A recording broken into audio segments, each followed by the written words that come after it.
Oh, wouldn't you know, more Kevin Durant trade rumors hit the NBA landscape. It's Gerald, it's Eric with PHNX Suns, and we have a recent report from AZ Central's Dwayne Rankin saying that the ideal return for the Phoenix Suns in a potential Kevin Durant trade package is 3 first-round picks and a young player, preferably tied to a multi-team trade that gets them below the second apron.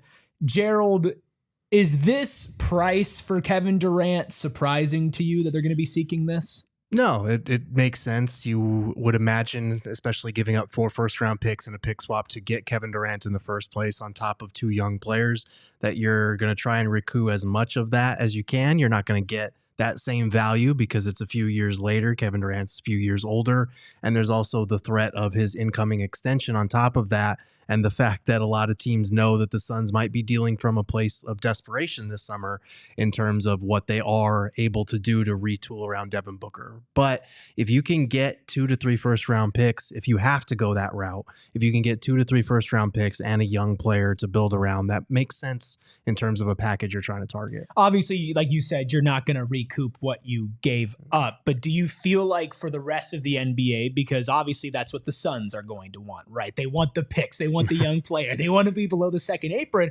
but there's not a lot of bargaining power on the Phoenix Suns side with that extension, and of course with the fact that by the time that Kevin Durant could get traded, we'll be in multiple months into the Kevin Durant is going to get moved saga, which usually means, hey, there's not a lot of leverage for the team that's moving him. Do you feel like it's possible for them to get something of that much value?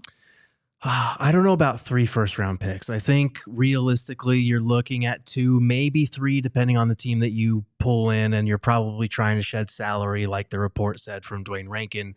And this is what I've been hearing as well. You're trying to shed some salary, maybe get a young piece that's established that can help you win right now.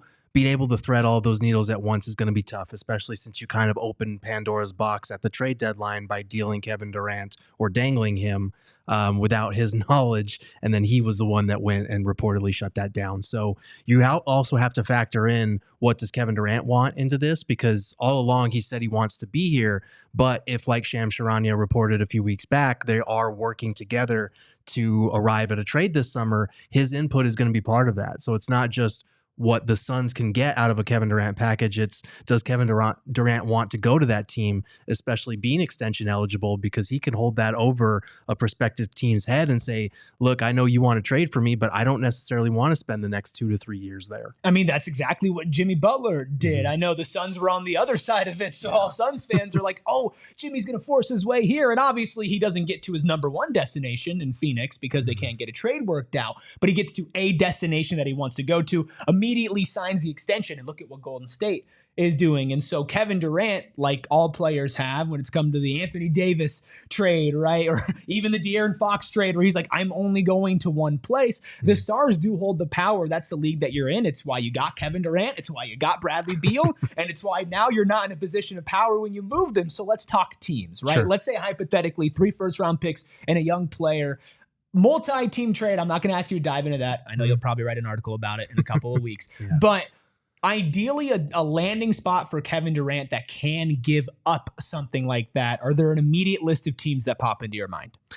Well, first I got to get this off my chest. The Phoenix Suns are the best landing spot for Kevin Durant. I got to reemphasize that. If they can move off Bradley Beal at the cost of just 1 first-round pick, you do that first. But if it comes to a Kevin Durant trade, if that bridge has been burned, he wants to move on, the Suns want to move on, whatever the case may be. I think the Houston Rockets are where you start if you're the Suns. You see if Kevin Durant is interested in joining a younger Rockets team that's on the upswing. Maybe he doesn't want to join that type of situation. Maybe he wants something a little bit more established, a little more sure. But obviously for the Suns, the appeal would be getting some of your first-round picks back that they own from the Brooklyn Nets that you gave up in the first place to get Kevin Durant. So that would be the place to start. I think the San Antonio Spurs might be another logical landing spot. I don't know if KD would be interested, but Victor Wembanyama, De'Aaron Fox, that's a heck of a duo to start around. And then you throw Kevin Durant on top of it. You're looking at probably Devin Vassell, Keldon Johnson picks in return for Phoenix. OKC, that's the other one that's going to come to mind if you're looking at a pick heavy package, because they've got more picks than God at this point, Sam Presti. And you're probably looking at Lou Dort and some role players, maybe Case and Wallace, someone like that coming in return, try to shed salary.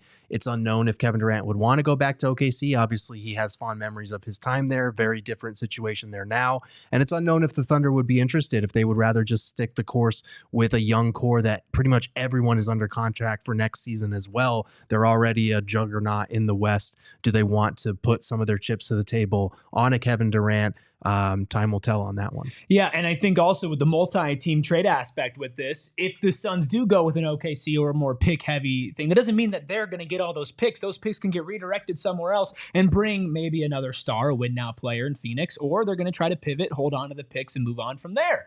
A lot of options, a lot of paths for the Phoenix Suns. Do you think that's too much, not enough for Kevin Durant? Are you like me and Gerald and think, hey, maybe just staying in Phoenix is best for everybody? Let us know down in the comments below. If you want more of this, we do pregame, postgame shows for every single Suns game right here on PHNX Sports. So hit that subscribe button, hit that notifications button as well, because if we're not doing a pre and postgame show, we're doing a 3 p.m. live show, diving into things like potential trades, potential storylines, and what else is going on with your favorite team, the Phoenix Suns. Make sure you keep it locked in right here all the time.